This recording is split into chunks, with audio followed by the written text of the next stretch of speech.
Ketika seseorang mendengar sebuah nama Niccolo Machiavelli atau terminologi Machiavellian, apa hal pertama yang muncul dalam pikiran Anda? Menurut saya banyak yang mengatakan dengan kata manipulasi, peniru, atau dalam konteks yang lebih luas lagi, kemampuan memainkan kekuasaan dengan curang dan penyalahgunaan kekuasaan. Dan bagi saya, semua itu nggak pas. Salah versi saya loh ya. Banyak tulisan Machiavelli saya baca dan saya pelajari, jadi rasanya pemahaman manipulasi, penipu itu tidak pas. Banyak orang yang menyimpulkan secuplik pemikirannya tidak holistik, kesemuanya melihat dari seorang Machiavelli. Sebenarnya dari semua cara yang digunakan jurus untuk berkuasa dan tetap berkuasa, bagi Machiavelli mengajarkan satu hal, yaitu pragmatisme. Pragmatisme disederhanakan artinya kira-kira adalah ambil semua kesempatan dengan apapun cara, memihak pada ego pribadi dan ego kelompok, ikut angin saja pokoknya berhasil, nggak ada ideologi. Ideologinya adalah pokoknya dengan segala cara tujuan tercapai. Baik, itu semua sepenggal pelajaran geopolitik yang semua kader bangsa harus bisa memahami. Apa yang sedang terjadi, jangan sampai kita hanya jadi penonton sitting to happen. Dan lebih parah lagi, bahkan kita hanya bertanya wondering what happened. Nggak tahu apa yang sedang terjadi, tapi sok tahu.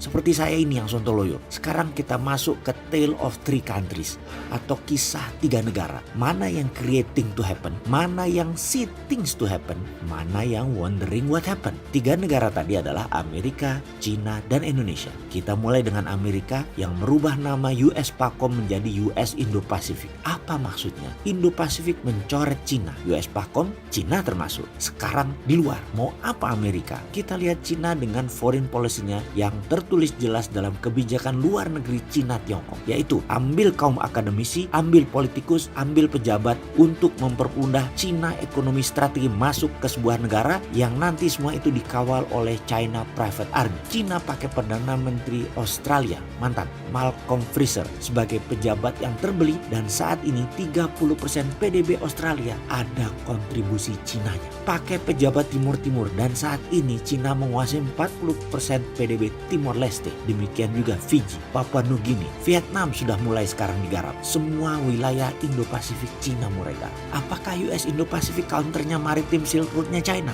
China masuk pakai pengendalian perut, Amerika masih pakai old war strategi asimetrik. Apa ini saling counter? Amerika bangun US Indo-Pasifik sebagai new force army, di mana India, Australia, dan Jepang menyambut dengan perhatian penuh. Sementara Indonesia yang punya wilayah di tengah kok diem saja. Bener deh, tengahnya itu Indonesia, dan Indonesia menyatakan netral gitu. Saya pikir netral itu namanya anti Amerika gitu ya.